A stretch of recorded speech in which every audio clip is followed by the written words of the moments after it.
Баарыңыздарга кутман күн достор. Менин каналыма кош келдиңиздер. Бүгүн сиздер менен тоок этинен аябай даамдуу жана өзгөчө тамак даярдайбыз. Эгер видео сиздерге кызык болсо, акырына чейин көрүп, мен менен бирге болуңуздар. Рецептти жоготуп алуу үчүн менин каналыма жазылып коюуду унутпаңыздар. Эң биринчи тоок этин маринадтоо үчүн биз идишибизге 2 аш кашык майонез жана 3 аш кашык кетчуп салып алабыз. Анын үстүнө 4-5 тишче чеснокту теркадан өткүзүп кошобуз. Татымына жараша туз салып, тоок этине арналган приправа кошуп, жакшылап аралаштырып алабыз.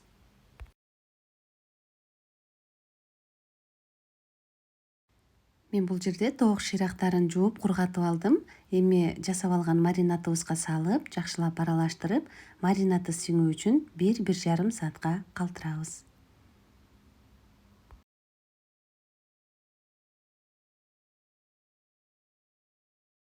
Биз бүгүн тоок шыйрактарын духовканын темир торчосуна асып бышырабыз. Ошон үчүн видеодогудай кылып мен тиш чукугуч таякчаларды өткөрүп алдым. Даярдап алган тоок шыйрактарын духовканын ушундай темир торчосуна баарын өткөзүп даярдап алабыз. Менин каналымда мындан башка да көптөгөн рецепттер бар. Эгерде сиздерге кызык болсо, сөзсүз түрдө кирип көрүп чыгыңыздар. Мынакей достор, өзүңүздөр көрүп тургандай тоок шыйрактарын баарын өткүзүп даярдап алдык. Бул жерде мен жашылчалардын сыртын арчып даярдап алдым. Эми картошкабызды майдалап туурап чыгабыз. Сиздер өзүңүздөргө жаккан жашылчалардан жасасаңыздар болот. Брокколи, цветная капуста кошсоңуздар да абдан даамдуу чыгат. А мен бүгүн картошка сабиз жана таттуу калемпирден жасадым. Туурап алган жашылчаларыбызды тоок этинен артып калган маринадтын үстүнө салып, татымына жараша туз, паприка жана кара мурч салабыз. Ал сиздер өзүңүздөргө жаккан кошулмаларды кошуп алсаңыздар болот. Жашылчаларыбыздын үстүнө өсүмдүк майынан азыраак өлчөмдө куюп, жакшылап аралаштырып алабыз.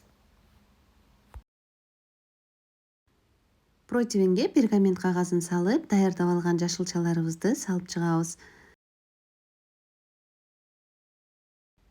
Өзүңүздөр көрүп тургандай духовканын үстүңкү жагына тоок этин жана астыңкы бөлүгүнө даярдап алган жашылчаларыбызды салып, 200 градус кызытылган духовкада 1 саат бышырабыз.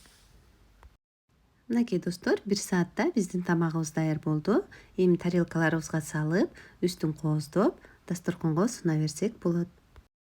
Сиздер да ушул рецепт менен үй бүлөңүздөргө, балдарыңыздарга жасап бериңиздер.